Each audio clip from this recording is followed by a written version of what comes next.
kopi Pak. Ya, sorry kawan, gue mau nanya nih, antara tadi kita baru saja menyelesaikan salah satu case atau kasus yang ada di daerah Bintaro. Terus tadi aku lihat ada RCBO, ILCB dan MCB. Nah, yang jadi pertanyaan saya ini apa perbedaannya antara ketiga alat itu, antara ILCB, RCBO dan MCB, itu perbedaannya, terus fungsinya, terus cara kerjanya gitu. Oke. Ada 3 kategori jenis barang. Yang pertama itu MCB, ILCB dan RCBO. Nah, perbedaan ini apa? Nah, pertama kita bahas dulu yang kebetulan kan tadi kita pakai itu Schneider. Kita pakai produk Schneider. Ya. Terus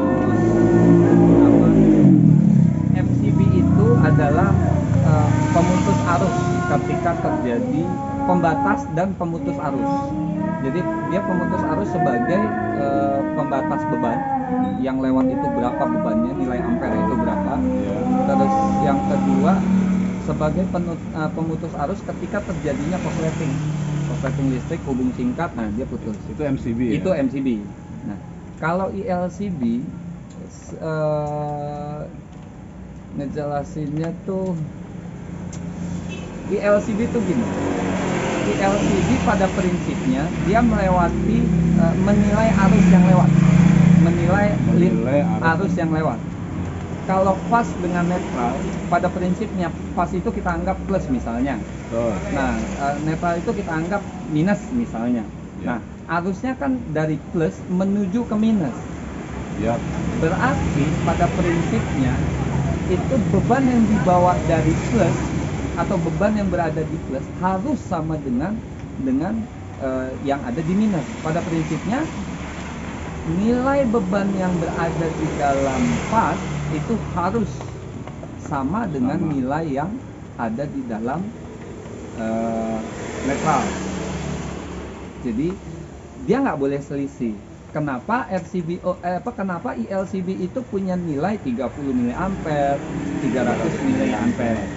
Kalau 30 mA berarti kondisinya adalah selisih 30 mA dia akan mengakibatkan trip.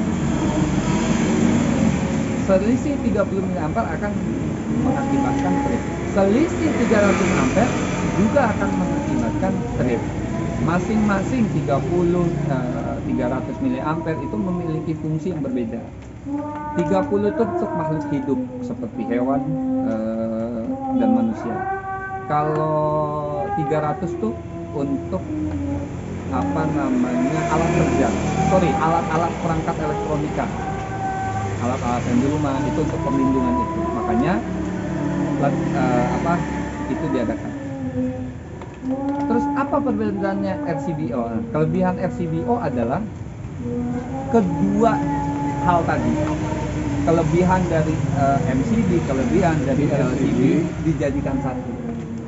Pada prinsipnya itu, RCBO bisa menjadi pemutus arus ketika terjadi korsleting, juga sebagai pembatas arus, juga sebagai ILCB yang berfungsi untuk mengamankan manusia ataupun korsleting pada manusia ataupun pada alat kerja, tergantung mana yang kita elektronik ya. Jadi artinya pada dasarnya fungsinya hampir sama ya. Fungsinya sama, tapi lebih ke satu. RCBO banyak plusnya dan dia salah satunya adalah bentuknya yang lebih ramping, sama dengan MCB. Kalau ILCB secara fungsi sangat penting tapi bentuknya lebih besar. Terus pertanyaan lagi nih, kapan ILCB dan RCBO ini digunakan? Karena kalau untuk listrik rumah itu kan yang kita tahu hanya MCB ya kan, satu. Nah, kapan rumah ataupun industri ketika ILCB atau RCB itu dipakai? Dalam maksud saya mungkin saya sebagai orang awam, dalam batasan berapa tegangan berapa watt gitu loh. Tak ada batasannya atau enggak gitu. Batasannya itu bukan bukan kapan bukan batasan mana yang harus kapan pasang RCBO atau ILCB, ya. tapi lebih ke kondisi apa ini harus terpasang. Prinsipnya itu. Jadi dalam kondisi sebuah bangunan atau instalasi itu ada beban seperti beban-beban yang berada di dalam kolam renang, yang berkaitan dengan kolam renang, itu harus. Yang kedua, water heater yang sifatnya akan membahayakan manusia jika dia terjadi arus bocor di dalam air. Nah, ini harus. Terus kolam ikan yang prinsipnya berkaitan dengan perlindungan ketika orang beraktivitas di sana atau hewan yang beraktivitas di sana.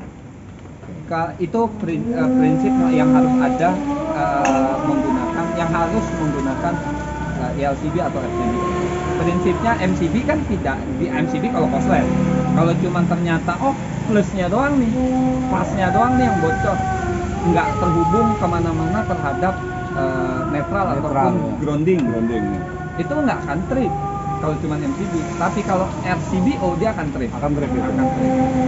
Itu makanya kenapa kalau water heater harus pakai RCBO atau ILCB. Ya gitulah, cuman disaranin untuk pakai. Kelebihan lainnya ya bagi orang yang pengen secara utuh total rumahnya itu mau ada kolam renang ataupun tidak, mau ada kolam ikan atau water heater pun ada atau tidak, tapi pada prinsipnya dia pengen aman secara elektrik. Takutnya anak kecil, kita nggak tahu, colokan itu kan ada standar tinggi dari lantai itu 30 cm. Anak-anak kan masih bisa menggapai. Takutnya ketika anak-anak nyolokin jari ke lubang itu, sifatnya si aksesoris stop kontaknya nggak safety, yang nggak ada pelindungnya, nyetrum. Karena ada beberapa case yang terjadi di orang tiba-tiba naik toren ya, udah terjadi di atas, betul, nggak ada nyawa, water heater di airnya nyetrum. Faktor-faktor seperti itu, kejadian seperti itulah kenapa beberapa vendor khususnya di Schneider itu menciptakan RCB. Itu sih penjelasan. Oke, terima kasih ya. Sama-sama.